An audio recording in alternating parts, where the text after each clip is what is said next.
Hey everybody, it's Audrey and welcome back to my YouTube channel. In this episode, we will prep for the upcoming week. This involves grocery shopping, meal prepping, going through the logistics of our schedule, brain dumping, getting the house ready for a new week, and more. I always make sure I do this by Saturday. Sunday is the start of a new week, so if we're prepping for the new week during the week, we're already behind. I don't always start prepping for the new week the same way. It depends on how busy it is. For instance, if I've got a lot going on and I'm having trouble focusing, then I'll start with a brain dump.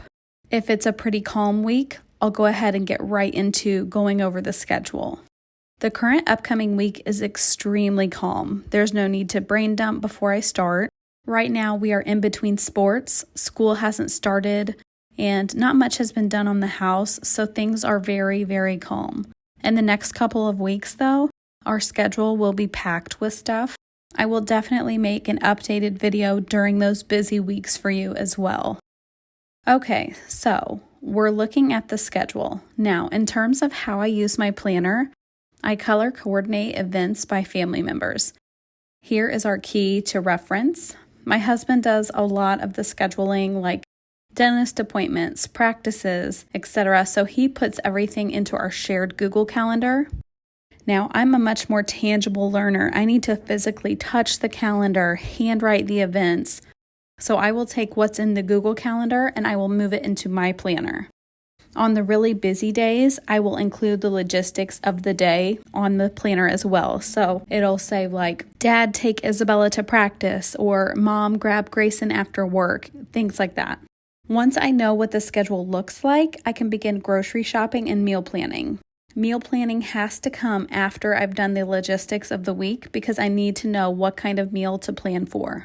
For instance, if we will barely be home that night, I'll need to make it something quick. If there's nothing going on, I can plan for a little bit longer meal. Let's go through the meals I selected for next week, keeping in mind that my grocery budget is $100 a week and my husband and I are trying to eat healthy-ish. Okay, the meals for next week include barbecue chicken wraps with salad, honey garlic salmon with rice and broccoli, creamy pork chops with new potatoes and green beans, twice baked loaded potatoes with pulled pork, crunch wraps, and garlic butter salmon with mashed potatoes and green beans. I already have pulled pork, mashed potatoes, some tortilla shells, rice, and pork chops already on hand. From my grocery list, I added russet potatoes, Doritos, sugar-free barbecue sauce, more tortilla shells, broccoli, lettuce, frozen chicken wings, salmon, shallot, green beans, and new potatoes. Over half of this week's groceries will be for meals. That sounds like a lot, but remember, I won't be using the entirety of these ingredients. Some will be able to be used for future meals. Also, going into this week's grocery list, I only needed dino nuggets and bread for my must-haves, so I had a lot of room to work with. For the one evening that we have something going on, I will make the chicken wraps because they are the easiest and quickest. Now, typically, as part of my weekly prep, I will cook as much of the next week's meals as I can, but this week there is almost nothing that I can prepare ahead of time. That's totally fine. Most of the meals I make can be done in less than 20 or 30 minutes anyways. So now that I know the schedule and our meals, I'll go ahead and write on the fridge board. The whole family checks this each week. Since we don't have a busy schedule, the only thing I'll change is the menu. If we had sports and appointments, I would add those on here somewhere.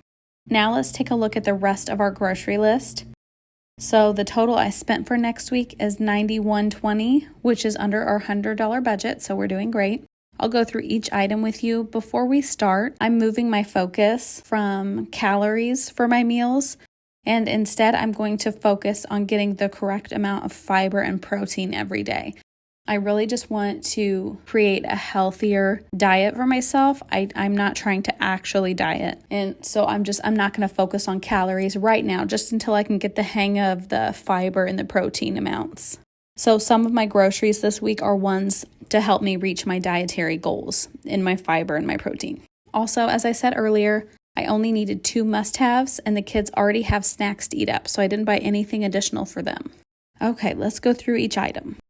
First up, we have a bunch of berries, strawberries, blueberries, and then a frozen medley. That is for my fiber intake. There is a lot of fiber in berries, so that's why I've got those. I'm going to start adding them to like overnight oats and protein shakes. Next up, I got a probiotic yogurt. That is for those same things. Cottage cheese. I've been trying to eat more cottage cheese. It has a lot of protein. I am going to try the TikTok recipe where you blend it up to make ranch. My friend had suggested it. So right off the bat, those 5 things are for my new diet. Next up, the potatoes were for cooking. The Doritos were for cooking. The purple Doritos were actually for my daughter. She loves those. The sugar-free barbecue sauce for meals. Tortilla shells, broccoli, that's meals. Orange juice is another source of fiber, I believe. Old-fashioned oats, that's more fiber. Lettuce is for meals, and I take it for my lunch every day. I eat a salad every day. The chicken wings, that's for those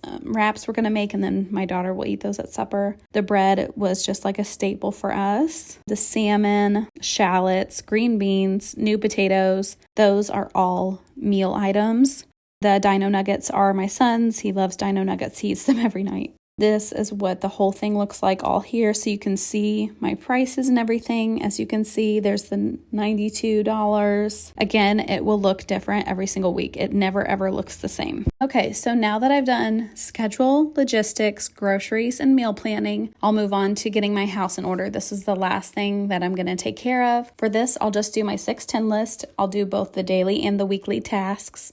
I'll link my 6-10 list below if you would like a copy of that. You guys know I don't always get, or I rarely get my weekly 10 done in the same day. I usually break it up over the weekend. Just when I have time, I'll tidy the car and then I'll clean the bathroom, just however it works out for me. And then that's it. We are officially ready for a new week. Like I said, I'll do these more often when I have busier weeks for you to have something to actually look at. This week was really, really calm, almost nothing going on. Is there anything I haven't included in my weekly planning that you do with yours? Let me know in the comments. Next Tuesday's video will be a get it all done video. There will be cleaning, getting ready for back to school, and more. And then next Friday's video will be a what we eat in a week. So I'll show you all the meals that I listed above. I'll show you how I made them, what I bring to work. So be sure to tune into those 2 episodes. Please, if you haven't already, subscribe to my channel. If you enjoyed this video, please give it a like, share it with your friends and family, and I will see you all next week. Enjoy your weekend.